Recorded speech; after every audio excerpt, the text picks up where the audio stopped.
Hi, Sylvie here at Walkabout Canine Consulting. Just a quick little tip here, and that is the effective reinforcers one-on-one, which I like to call the power of three. And it's a great way to set yourself up for success in your dog training. It has a wonderful impact. Positive reinforcement is key to shaping behavior, encouraging desired outcomes, and that's what we want, right?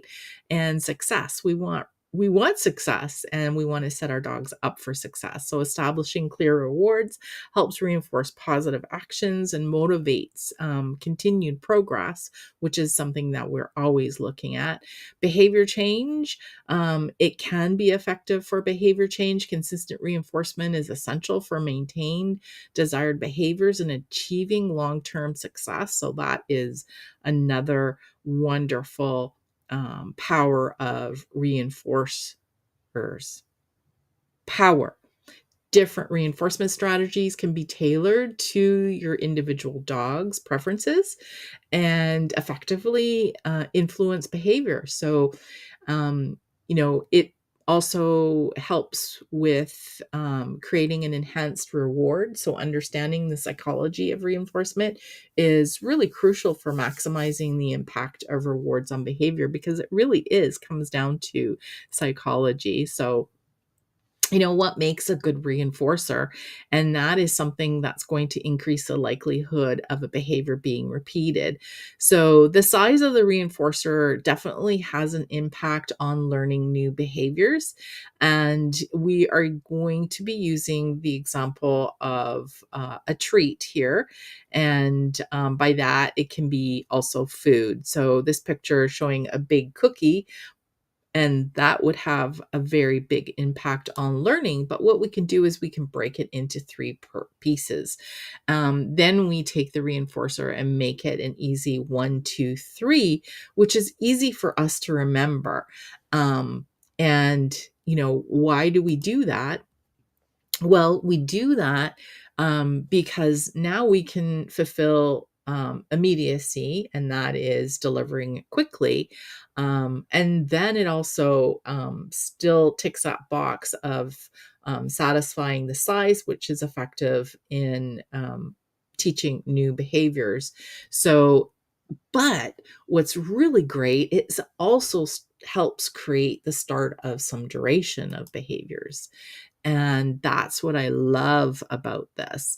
Because now, hopefully, if we're doing this right and we've got the right reinforcer, we have our dog's attention and we can continue with more. So we can start changing the rate and schedule of delivery of the 1, 2, 3 reinforcer, and we can start to build duration of the behavior.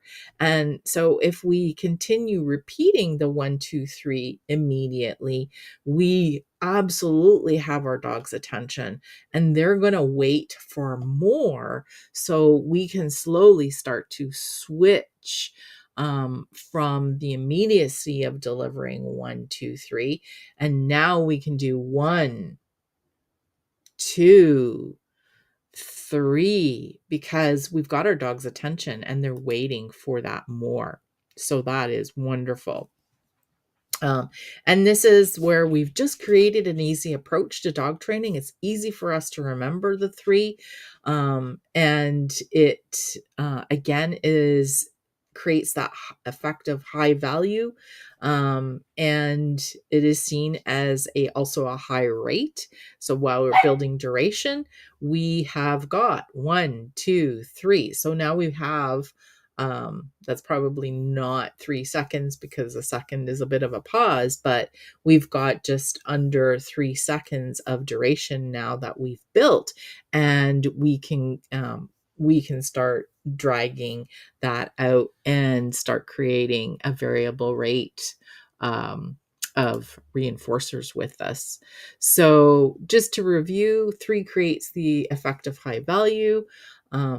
1, 2, 3 delivery of the treat can be seen as a high rate, and then we can quickly create a variable rate of reinforcement.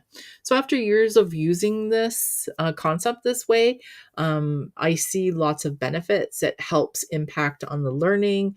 It's an easy way for me to remember and to show owners to use this method so they don't have to, remember too many details. 1, 2, 3 is pretty easy to remember. And it also helps you train within the parameters of not being predictable. Dogs do learn patterns, so we can take this 1, 2, 3 and change the predictability of this. And that's where this concept can help build duration really fast. That's something that I have found. It helps with us understanding and creating clarity and being on a consistent path. So, what about classical conditioning? So, we are essentially building Pavlov's bell, and that's why I love the power of three, because it happens really fast. And I also use this for teaching words. It's such an easy way. It slowly shifts that response, right? And now I can classically condition a whole whack of words because now our dogs, we have their attention when we classically condition their name, when we classically condition a recall word in the beginning steps, when we classically can condition a drop cue or a leave it cue or a not for you cue. We're classically conditioning our dogs to give us a response, and the response is to be engaged with us, and we can slowly transfer it into situations that are going to help our dogs learn. And it's extremely positive, and we are removing that, don't do that, don't do that, and showing it to them in a very different way. So if you need help, reach out, as we love helping dog guardians and their dogs. I know this was a really quick synopsis of this method of, and really, I haven't really invented anything. I've just kind of taken the effectiveness of reinforcement and just kind of put it in a way that's really easy for our dogs to learn stuff. What is the matter, little boy? So that, yeah, I'd love to talk to you. I love helping dog guardians and their dogs as well. You can email me, walkaboutcanineconsulting@gmail.com, or you can schedule a discovery call, and that you can do through my website, walkaboutcanineconsulting.org. Have a great day, everybody.